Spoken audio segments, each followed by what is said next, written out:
Good evening, family. Welcome to Wednesday night Bible study.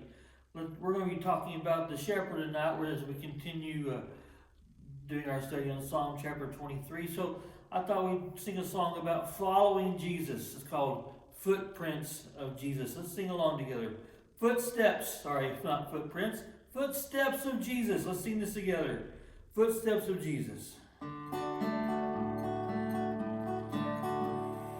Sweetly, Lord, have we heard thee calling, come, follow me.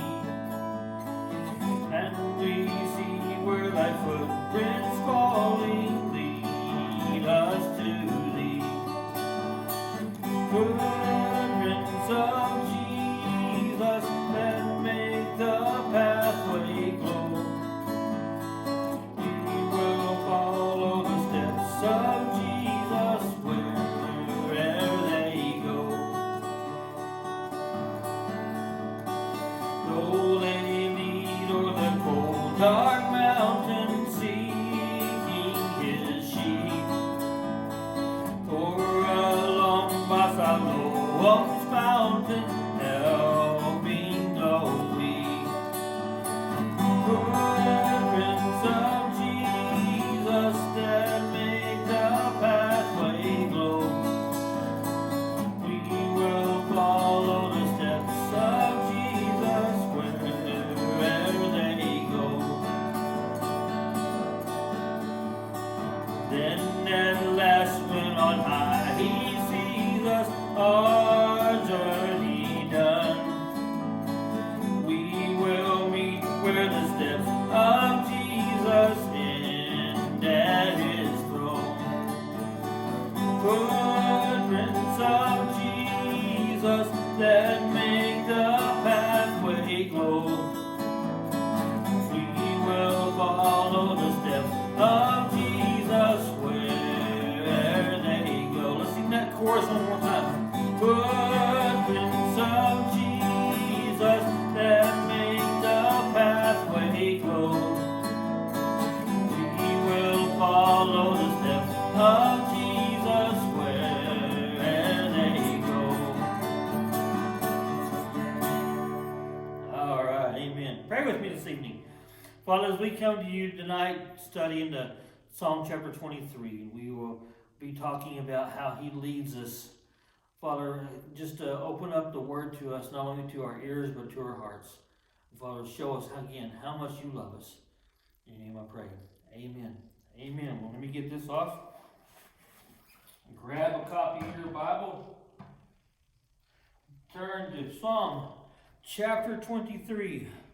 Psalm chapter 23. As we continue our study, this is our fourth installment of studying Psalm chapter 23. Let's just read this together as we start this evening. Psalm chapter 23.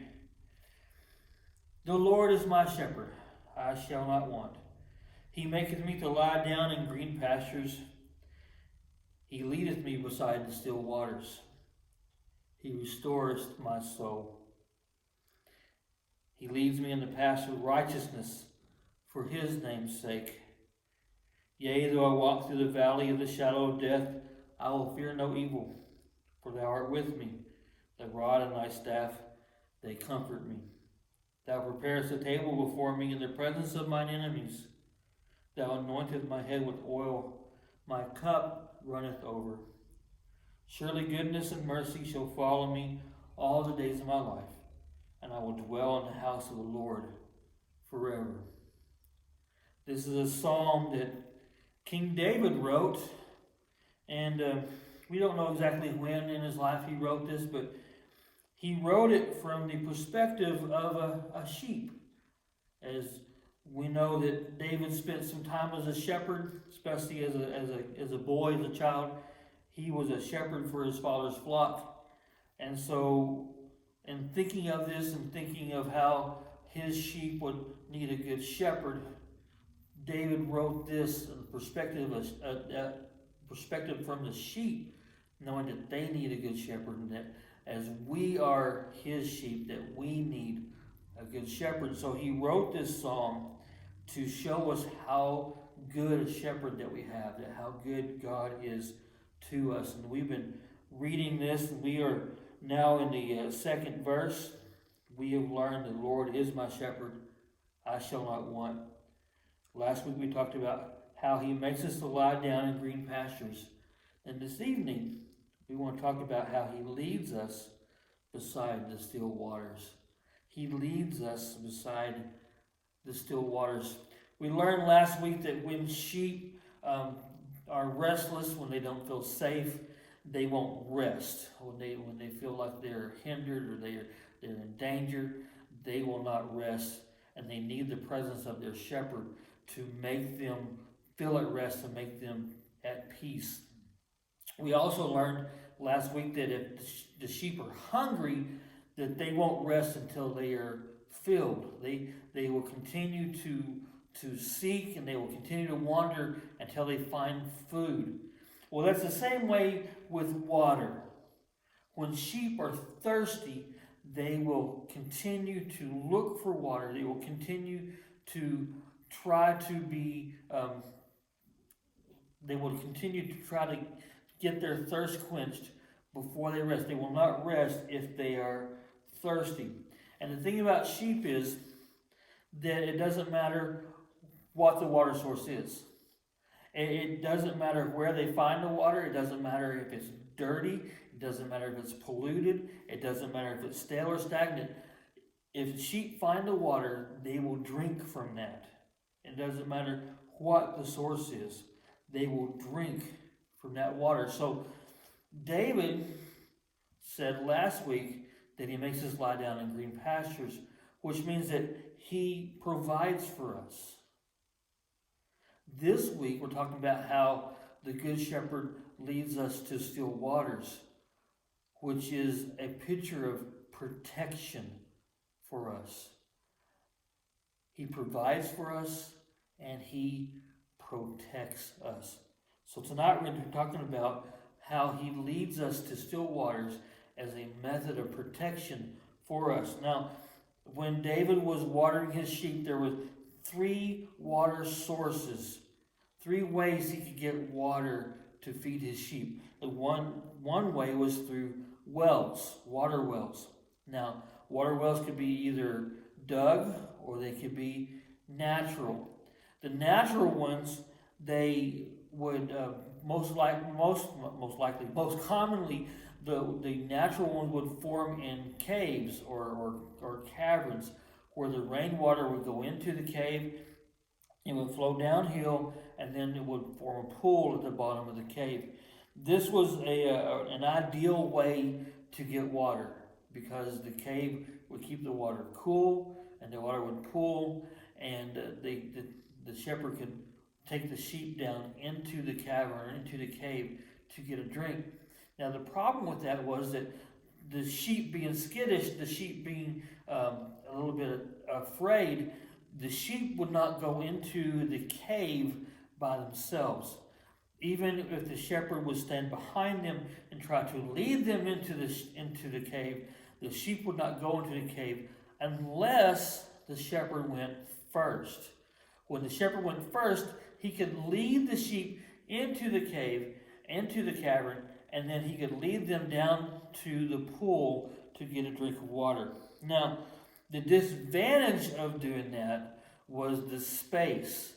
Usually the cave or the cavern wasn't that big, and going downhill into the shallow water, into the pool, the sheep, seeing the water, would go to the water, and what would happen is that the sheep in the front would get to the water first, but the sheep behind would also want to get to the water, and so the sheep that were behind would push the sheep in the front into the water, and it would cause a mess. It would cause just like a stampede. The sheep would get into the water. If the water was deep, it would be dangerous for the sheep. So what the shepherd did most of the time was, instead of bringing them into the cavern, he would have them stay at the mouth of the cavern, and then he would bring the water out to them.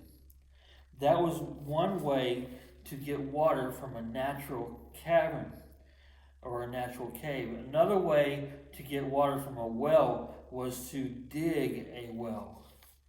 And that was more common actually than the natural caverns. The more common way to get water from a well was to dig a well, and we actually see this in the Bible. In Genesis chapter 26, we read how Isaac and his men had to dig 5 different wells before they found one they could use. And it wasn't because the water was bad. The water was good in each of those wells, but every time they dug a well, they would get opposition from the people that lived there. Either the Philistines or the other enemies that were around would say, this water is ours because this land is ours. And they would fight over the well. And so Isaac would dig a well, they'd fight over it, they'd move over to another spot. Isaac and his men would dig another well, and that would be opposed. And it took, in chapter 26, it took 5 different times before they finally settled on a well they could use. But just as an example, showing that they had to dig wells to get to the water, and that was a way they could get water for their sheep or whatever livestock they were feeding.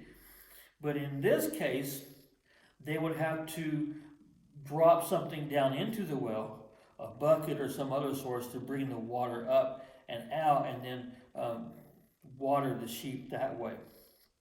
So the disadvantage of that was that if a sheep got too close, it could actually fall into the well and perish from that. So the takeaway from this, from the wells, is that we need a good shepherd to lead us to good water. The analogy kind of breaks apart a little bit here in the fact that when the sheep were going into the caverns to get water, it would be dangerous for them, and they didn't need to stay in the deep waters. The analogy breaks down a little bit here because Jesus tells us to drink deep from him. And we are not to stay in the shallows, but we are to go deeply into his love, deeply into the living water of who he is. So it kind of breaks down a little bit, but the main point, the main focus of that is when they got water from the well, the shepherd needed to know that that was good water. The shepherd needed to know if that was a good well. And the shepherd would would let the sheep drink from that source of water.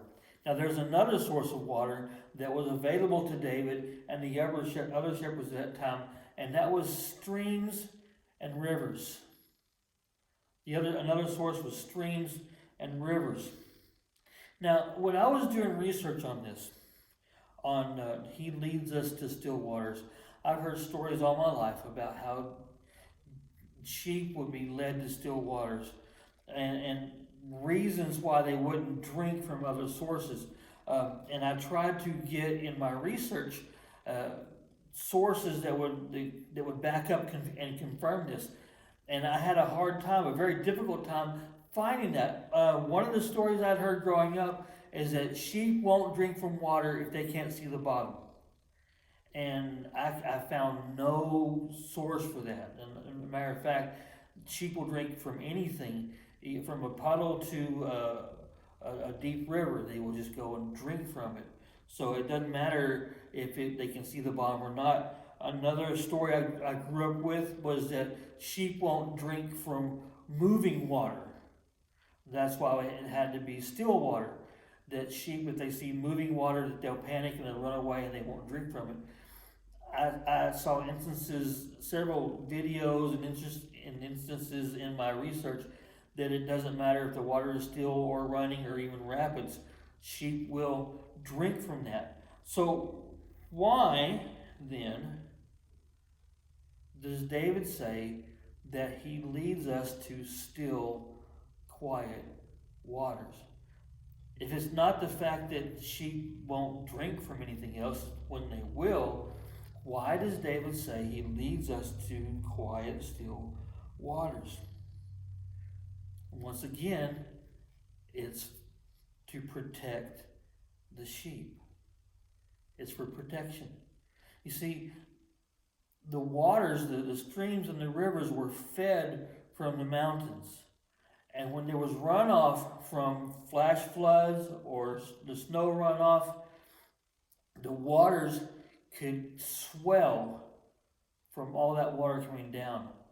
And so what would happen is the sheep, not being picky about their water source, would go to these rivers. They'd go to these fast-flowing rivers. They would dip down to get a drink and be swept away by the fast-running water. And in many cases, the water would be deep enough to where when the sheep tried to swim back to shore, they couldn't get back on the bank because the water was running so quickly, and their wool would get heavy and they would perish. So instead of letting the sheep come to these fast-flowing rivers or these overbound streams, the shepherd would find places where the river would go out to an eddy, and it would flow out in these little pools, and that's where he would lead his sheep in to get a drink, where the water was still, where the water wasn't running so bad so that if a sheep did fall in, it could climb back out. He led them to the still waters to protect them. He led them to the quiet pools because he loved them. Because in my research, I was amazed how easily a sheep can get hurt or hurt itself just from trying to get a drink of water. By falling in, being swept away, falling into places where they couldn't get out of. And sheep follow each other. So if one sheep fell in, a group of them would fall in. And a good shepherd, being a good protector, would keep his sheep out of danger by leading them not to the running waters, but to the still waters, so that they could drink in safety. But something that really amazed me in my research, something that really caught my attention in my studies, was the fact that sheep really don't care where their water comes from. They really don't care. As long as they can find water, they'll drink of it. If it was just a puddle of mud, if it was a puddle of rancid, stinky water, it didn't matter. They would drink out of that puddle. Even if that puddle was 20 feet away from a good, clean water source, they would be too lazy to go 20 more feet, but instead would drink out of the water that was in front of them, even if it was nasty, dirty water. And doesn't that sound like people today? Doesn't that sound like us today? You see, people are thirsty. And I'm not just talking physical thirst. I'm talking of spiritual thirst. There is a spiritual emptiness in each one of us that needs to be filled. Now, I used to get ridiculed, and I've heard of other people get ridiculed, from an illustration that says that people are born with a God-shaped hole in their hearts, and they spend their whole life trying to fit things into that hole that only God can fill. But there's no denying that there is a spiritual thirst for truth in this world, and that everybody is looking for a spiritual truth to satisfy that thirst. What is sad is the thirstier people get, and the more that things don't satisfy, then the less they care about the source of the water. They will start drinking from anything that they think will satisfy them spiritually. Several years ago, was in a Bible study, and a friend of mine was talking about thirst. And he said he was in college, just got out of high school, and he hired on for the summer for a farmer in the area. And he got there one morning, and the farmer said, "I need you to plow this field for me." Well, he wasn't prepared for anything. He didn't bring any water. He didn't bring any lunch because he didn't know what to expect. And so he gets out on his tractor, and it's one of those tractors that didn't have a canopy on it, didn't have an umbrella. It was just a tractor, and he was out plowing this field all day, and it's like 110 degrees outside. And he said, "I got thirsty." I mean, he said, "I didn't just get thirsty, I got thirsty." And he got so thirsty that he started getting sick. And he started noticing when he plowed one side of the field that the cows were gathering in this corner. And as he was watching, as he was plowing, he noticed that the cows were actually going to this corner of the field because there was a tank. There was a cattle tank over there that was being fed by a windmill. And as he got closer in his plowing, he actually stopped the tractor and went to go look at that cattle tank. And there was algae and mold as it was just covered in cow slobber. And he said he didn't care. He was so thirsty that he drove his head down into that and he drank from that cattle tank. Even though it was full of cow slobber and algae and moss, he didn't care. He was that thirsty. That's how people are today. They are so spiritually thirsty that they don't care where their source comes from. They are trying to drink from everything they can drink from to try to feel that thirst that we all have to be filled.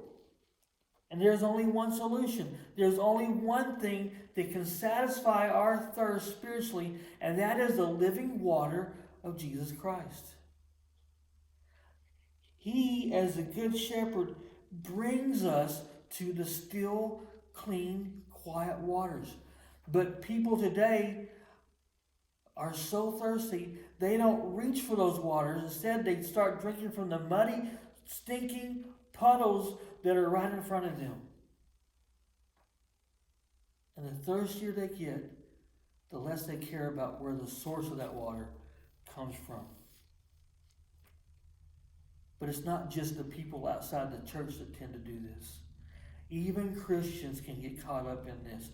Even Christians can forget that their source of living water comes from Jesus Christ. And they'll start drinking from the puddles of entertainment, of anything that will satisfy their thirst as well. Even when the source of living water, Jesus Christ, is within arm's reach, sometimes even Christians can get a little lazy and start drinking from other water sources, other muddy, dirty, rancid sources that the world has to offer. When the Good Shepherd says, "I will lead you to quiet, still, clean waters." We need to be careful about where we get our water source. Let's go back to the sheep for a second. When a sheep would drink from that muddy puddle, or that puddle that had been trampled by other sheep, more often than not, there would be parasites and diseases in those waters that the sheep would drink in as they're drinking that bad water. The problem with that is that sometimes those parasites, sometimes those diseases didn't show up right away. They would grow inside the belly of the sheep, and then they would manifest themselves later on. And then that would hurt the sheep or cause it to perish. Paralleling that with people today, when people start finding their water sources from other places than Jesus Christ, from other places than from God, And they start trying to get their water source. They can try to get their satisfaction from other places. When they drink from those muddy, dirty pools, they will pick up parasites and diseases that the world has to offer. And sometimes it doesn't show up right away, but it festers inside and it grows inside until one day what they've been drinking from is what they become. Till one day that those dirty sources of water fill them so much that the diseases from that dirty water come through the people. So as Christians, we need to be careful as well not to drink from those sources, because those same diseases can fester inside of us.